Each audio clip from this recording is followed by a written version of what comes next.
Մինչև կանխատեսումներին անցնելը, ես պետք է ասեմ, որ կլիմական առումով 2026 թվականի և գարունը և հունիսը բացառիկ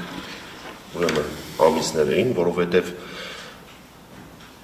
հունվարից սկսած մինչև մայիս, այսինքն 5 ամիս շարունակ հանրապետության տարածքում տեղումների քանակը եղել է նորմայից ավել։ Առանձին ամիսներին, ինչպես արդեն նշվեց, հատկապես փետրվարին, մարտին, մենք ունեցել ենք հատվածներ, հատկապես Արագածի հարավային լանջերին, եւ տեղումների քանակը եռակի եւ քառակի անգամ եղել է նորմայից բարձր։ Ես շուրջ 25 տարի լինում եմ լեռներում եւ չեմ հիշում որևէ տարի, երբ ծովի մակերևույթից 2700-2800 մետր բարձրության վրա տարվա այս ժամանակահատվածում, այսինքն հունիսի 20-ի դրությամբ, 20-21-ի դրությամբ, լինեն ձնաբծեր, որոնց բարձրությունը կարող է հասնել մինչև 3-ից 4 մետրի, իսկ առանձին հատվածներում կան հատվածներ, որտեղ մինչև 6 մետր բարձրությամբ ձնաբծեր կան։ Ավելին, 2900-ից 3000 մետր բարձրությունների վրա մենք ունենք դեռ համատարած ձնածածկույթ, այսինքն ոչ թե դրանք ձնաբծեր են, այլ կա համատարած ձնածածկույթ։ Մեր ակնալիճը Գեղամալեռների վրա, Քարելիճը Արագածի վրա, երբ որ սառույցից ազատվում են սովորաբար մայիսի 20-ի դրությամբ, ներկա պահին եւ Քարելիճը եւ ակնալիճը գրեթե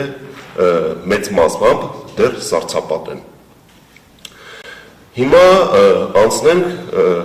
կանխատեսումներին։ Առաջիկա օրերի մասին եմ ուզում խոսել։ Պետք է ասեմ, որ այսօրվանից սկսած մինչև հունիսի 27-ը ներառյալ Հայաստանը գտնվելու է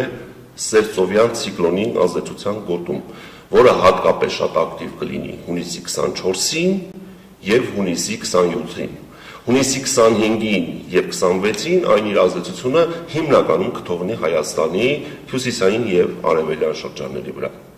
Այսպիսով, հունիսի 24-ից 27-ը ընկած ժամանակահատվածում, հատկապես գիշերը և հետկեսօրյա ժամերին, երեկոյան ժամերին, հանրապետության շրջանների մեծ մասում կդիտվեն ամպրոպային բնույթի կարճատև անձրևներ ժամանակ առ ժամանակ, առանձին հատվածներում կրկին կտեղակ կարկուտ։ Այս ցիկլոնը իր հետ այսօր հունիսի 24-ից հյուսիս-արևմուտքից սերծովի շրջաններից իր հետ բերել է ցուրտ օդային հոսանքներ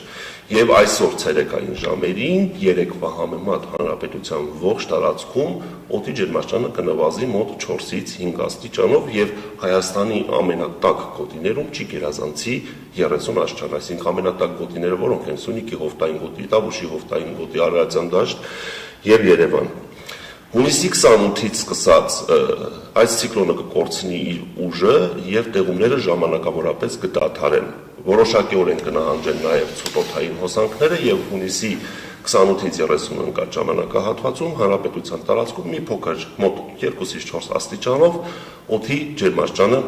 կբարձրանա։ Հիմա խոսենք հուլիսի կանխատեսումների մասին։ Հուլիսը օդի ամսական միջին ջերմաստիճանը հանրապետության ողջ տարածքում կանխատեսվում է կլիմական նորմայի սահմաններում։ Տեղումների քանակը սպասվում է նորմայից ավել, այսինքն ունենալու ենք ոչ շատ շոգ եւ բավարար տեղումներով հունիս։ Հիմնական ջերմաստիճանները ամսվա ընթացքում հանրապետության լեռնային շրջաններում ցերեկային ժամերին կտատանվեն 24-ից 28, նախալեռնային հատվածներում 30-ից 32, հովտային գոտիներում 32-ից 35 աստիճանի սահմաններում։ Չեն բացառվում առանձին օրեր, հատկապես ամսվա 3-րդ տասնօրյակում, մոտ 1-2 օր, որ օդի ջերմաստիճանը հանրապետության հովտային գոտիներում, դրանք են Արարատյան դաշտ, Սյունիքի հովտային գոտի, Երևան, 1-2 օր ընդամենը տատանվի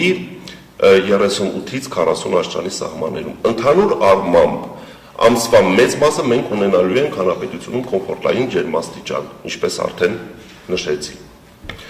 Ուզում եմ անդրադառնալ վերջին օրերին, հատկապես հունիսի 19-ին եւ 20-ին հանրապետության հյուսիսային կեսում Շիրակ լոռի Տավուշ դիտված կարգտահարության դեպքերին խոշոր տրամաչափի։ Մի շարք լրատվամիջոցներում տարածվում են լուրեր, որ կիրառվում է կլիմայական զենք եւ այլն, մեր հանրապետությունում նման կարգահարություններ չեն եղել, սա նախադեպ երևույթ է եւ այլն եւ այլն։ Բայց պետք է ասեմ, որ մենք վերջին հատկապես 5-6 տարիների ընթացքում եւ հատկապես Հայաստանի հյուսիսային շրջաններում մայիս-հունիս ամիսներին ունենում ենք նման խոշոր դրամաչափի կարգահարության դեպքեր, որը պայմանավորված է մթնոլորտի շրջանառության փոփոխությամբ, այսինքն ինչ փոփոխություն ունենք մենք մթնոլորտի շրջանառության մեջ։ Հունիս ամսից սկսած սովորաբար Հայաստանում սկսում են գերակշռել արևադարձային տակոթային հոսանքները, բայց վերջին տարիներին մենք ունենք միջօրեականի ուղղությամբ շրջանառություն, այսինքն ինչ է նշանակում միջօրեականի ուղղությամբ շրջանառություն, որ հարավից ներթափանցած տակոթի ալիքը անմիջապես կարող է ընդհատվել հյուսիսից ներթափանցող ցուրտ օդային հոսանքներով։ Այդ ցուրտ եւ տաք օդային հոսանքների բախման արդյունքում առաջանում են մթնոլորտային ճակատներ։ Այդ մթնոլորտային ճակատներին էլ ցերեկային ժամերին գումարվում է վերընթաց հոսանքները եւ որը բերում է նման գերհզոր կույտանձրևային ամպերի առաջացման, որը իր հետ բերում է խոշոր դրամաչափի կարգուտ։ Նաեւ պետք է ասեմ, որ վերջին 5-6 տարիներին հանրապետությունում հաճախակի են դարձել պտտահողմերի դեպքերը, որը այդքան էլ բնորոշ չէ մեր կլիմայական պայմաններին եւ մենք վերջին 5-6 տարիներին հանրապետության տարբեր հատվածներում դա կլինի Շիրակ, կլինի Արագածոտն, կլինի Գեղարքունիք, ականատես ենք լինում պտտահողմերի, որոնք ասեմ, որ այդքան էլ թույլ չեն միջին ուժգնության, այսքան։ Շնորհակալություն, պարոն Սուրենյան, այնինչ որ դուք պարզաբանեցիք, թե ինչով են պայմանավորված այս երևույթները, այս գարնանային տեղումն առատ լինելը, նորմայից բարձր տեղումները, այդ դրանք նույնպես կապված են ձեր ասացի հետ։ Ուրեմն պայմանավորված է ընդհանուր երկրագնդի մասշտաբի մթնոլորտի շրջանառությամբ։ Լինում են այո այդպիսի տարիներ, երբ որ մթնոլորտի շրջանառությունը իր բնորոշից խախտվում է եւ որը բերում է նման կլիմայական ցուցանիշների խախտման, այսինքն առատ տեղումներ, ցածր ջերմաստիճաններ, ինտենսիվ տեղումներ, կարգահարություններ եւ այլն եւ այլն։ Իսկ այս ամեն ինչը գյուղատնտեսական առումով ինչ նշանակություն ունեցավ, իմացանք օրինակ որ բերքը ավելի ուշ սկսեց հասնել, չգիտեմ, տերևաթափიღած ծաղիկներին վնաս եղավ։ Տեղումների առումով գյուղատնտեսությանը առանձնապես վնաս տեղումները, առատ տեղումները գյուղատնտեսությանը առանձնապես վնաս չեն հասցրել, իսկ կարկուտը դե չմեկնաբանեմ, դուք տեսաք, թե Շիրակ, Լոռի, Տավուշ հատվածներում ինչպիսի վնասներ էր հասցրել։ Շատ լավ։ Պարոն Ազիզյան, դուք նշեցիք, որ գարունը եղել է տեղումն առատ, նորմայից բարձր եւ ջրամբարների լցվածությունը կարծեք հիմնականում 100% եւ ավելի էր, երկուսի դեպքում էր, որ մի քիչ ցածր էր, բայց ամեն դեպքում նշեցիք, որ Սևանից ջուր բաց թողնվելը մի փոքր կուշանա։ Այս ջրառատ սեզոնը արդյոք բավարար չէր, որպեսզի Սևանից ջուր բաց թողնելու անհրաժեշտություն չլիներ։ Միանշանակ բավարար չէր, որովհետև կան տարածաշրջաններ, որտեղ որ առանց Սևան լճի ջրի բաց թողնողների հնարավոր չէ ոռոգել, օրինակ մինչև Սևան հեքնկած այդ հատվածը միանշանակ գյուղատնտեսական ոռոգման տեսակետից իրականացվում է Սևան լճի ջրառով։ Իսկ ջրամբարների լցվածությունը հենց այն գլխավոր ցուցանիշն է, որով պայմանավորված դեռևս լճից ջրառ չի իրականացում։ Ինչպես նշեցի, անցյալ տարի հունիսի 6-ի դրությամբ Սևան լճից արդեն սկսվել է իրականացվել ջրառ։ Այս տարի կլինի ավելի ուշ, իսկ ծավալների առումով հնարավոր է քիչ ավելի քիչ լինի։ Ծավալների առումով կառավարության որոշմամբ ֆիքսվել է մինչև 140 միլիոն մետր խորանարդ։ Չէ, նկատի ունեմ, քանի որ ունենք բավարար ջրամբարների լցվածություն, հնարավոր է այս տարի Սևանից ավելի քիչ ջուր բաց թողնվի։ Միանշանակ հենց նայեք անցյալ տարի Սևան լճից բաց է թողնել 170 միլիոն, իսկ այս տարի արդեն կառավարության որոշմամբ ֆիքսվել է 140 միլիոն, ինչև եւ ջրամբարների ջրալցվածությունը եւ գետերի ջրայնությունը միանշանակ իր դրական ազդեցությունը կունենան քիչ քանակի ջուր բաց թողնելու վրա։ Շատ լավ։ Կխնդրեմ նաև խոսեք դրական ազդեցության մասին, կոնկրետ Սևանի համար սա ինչքանով է կարևոր եւ ջրի մակարդակի բարձրացումը եւ որ ուշ է բաց թողնվում Սևանից ջուրը։ Սևանա լճի ծավալի մեծացումը միանշանակ իր դրական ազդեցությունն է թողնում ընդհանուր Սևանա լճի հիդրոլոգիական ռեժիմի վրա, Սևանա լճի որակի վրա եւ մինչև 1903.5 մետր բարձրացումը խիստ կարևոր է Սևան լճի էկոլոգիական հավասարակշռության վերականգնման համար եւ այս ծավալի ջրի մեծացումը դրական ազդեցություն է թողնում Սևանի վրա։ Նշեմ, որ ինչպես նշեցի,